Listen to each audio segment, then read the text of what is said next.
Hi, this is Tisch Aitken, and it is September 29th, 2023. It is the supermoon in Aries today. The supermoon occurred at 5:57 a.m.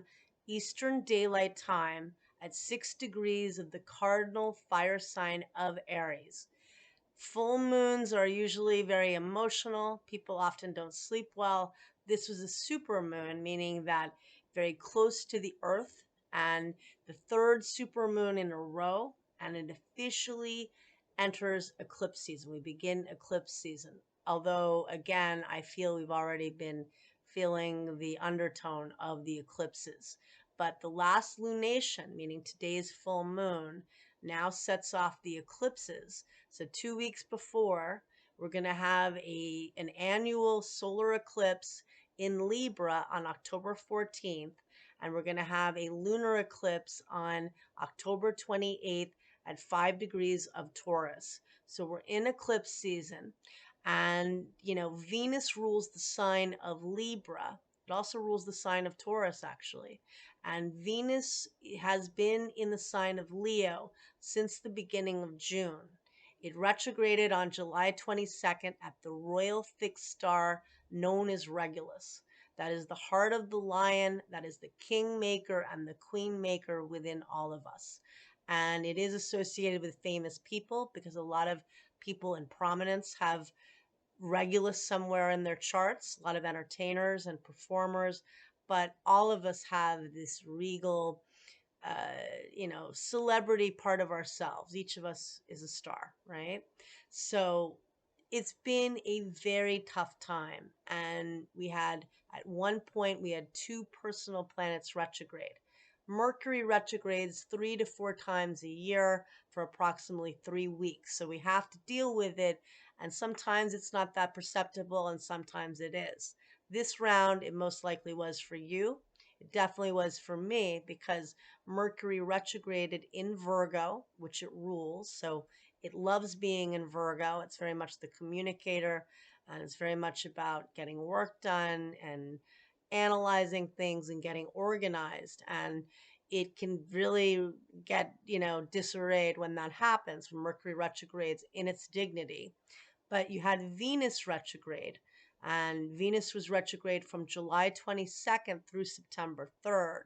That's the bigger deal because that's a personal planet in a sign it loves to be. It doesn't rule the sign of Leo, but it's very creative, very expressive, very passionate in the sign of Leo.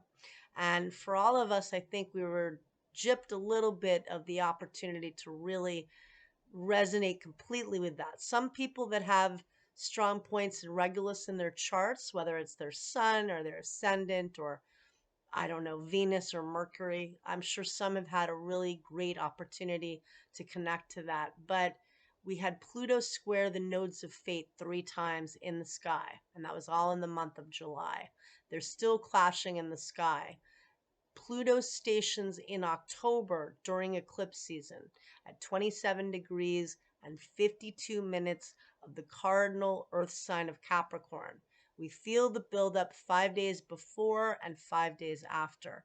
That's going to bring a big intensity, and that is just 4 days before the first eclipse in the series. They always come in pairs, and they're 2 weeks apart.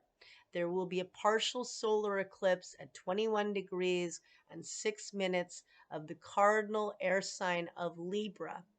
And this eclipse is going to clash with Pluto. It's going to square Pluto, the planet of death and rebirth, eliminating things that no longer serve you. It's a south node eclipse. It's only within a few degrees of the south node of karma, meaning there's something you let go in the process. Even though new moon eclipses tend to be more about initiation and new beginnings and planting new seeds. And like a new moon, it is a time to initiate. It's a new moon on steroids. But with solar eclipses, they're like wild cards. You can have a major ending, a major departure, a breakup. And during lunar eclipses, which are like full moons on steroids, I've seen big major beginnings. They are turning points. and one defines the other. In order to have a new beginning, you leave something behind.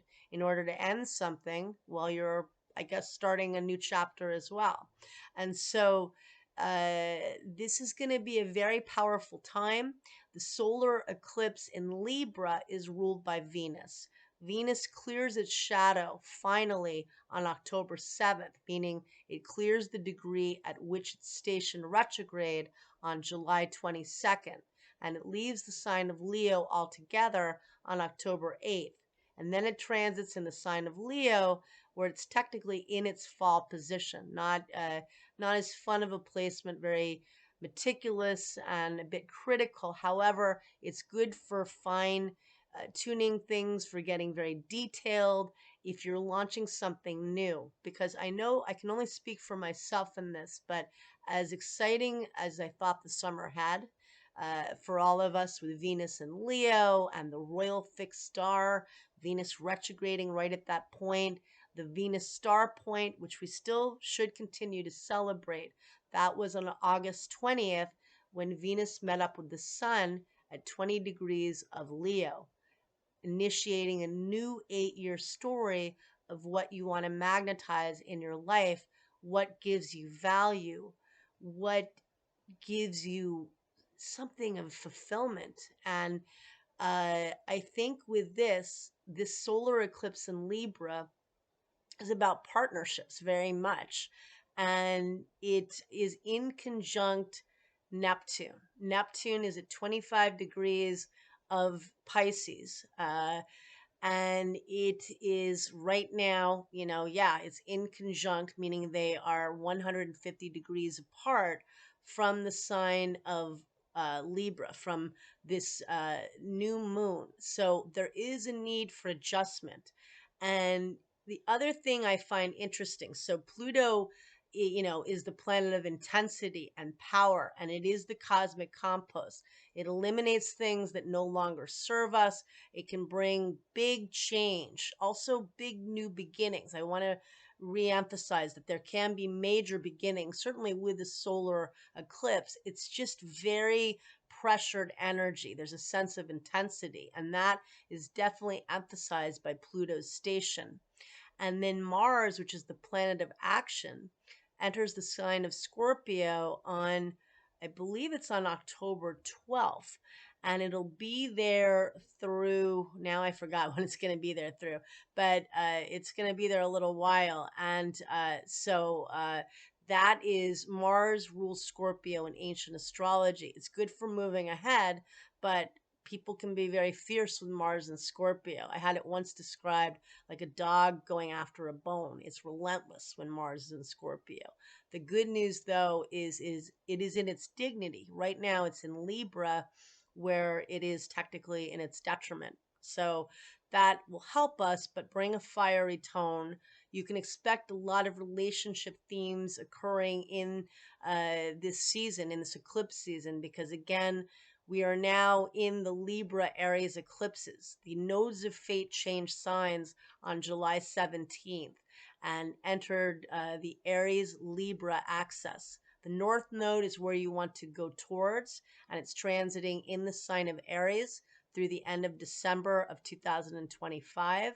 And the south node is that which you must release or let go of, things that are keeping you back. And that is transiting in Libra, which is ruled by Venus. And so again, we've all been in a big reevaluation process with the Venus retrograde. And this doesn't mean that you should have fear about partnerships. If anything, it's about going for what you want to partner with, eliminating toxic people, toxic patterns. It could be within you, and making space for something you really want. And Libra is a cardinal sign, and Mercury and the new moon will be in Libra.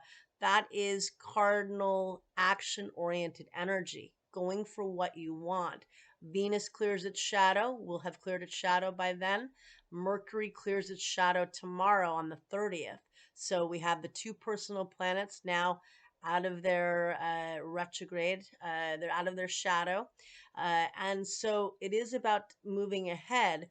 Pluto squaring the nodes of fate because the south node of karma is just 3 degrees from this new moon of eclipse. This is about making critical decisions of where and how you want to move ahead. Where do you want to go in your life? What do you want to achieve? And what do you need to eliminate? For me, I know I have felt on a standstill for a long time, this whole summer. And again, I didn't get to really revel in the Leo, enjoyment as much as I would have liked to. But now I feel supercharged by all of this energy to really bring value to my life. It was a reflective time, but for some, I think this has been really a time to uh, figuring out where they want to move ahead. I keep saying this, but I really mean it. And I know now I'm focusing on my plans with my career, things I no longer want to do, things I want to do more. And I'm sure many of you are deciding whether it's your partnership, if you want to continue with that, whether you feel you want to move in a new direction. I know some people in that situation. I know some that are reinforcing their partnerships and strengthening that. And so relationships are a huge theme. And I think Venus brought that tale up for all of us. And it's about love. And if you're not getting it in the way you want, it's about honoring the love within yourself. It's about giving love. This full moon in Aries can feel very volatile and angry. And, Mars is currently, let's see, it's on the north node. No, it's on the south node right now. And Eris, the goddess of discord, she's Mars' sister. She gets pretty mad. She is on the north node of karma. So there's a very fiery energy right now. And this eclipse season is, again, it's about relationships. It's about partnering with other people, but definitely partnering with yourself.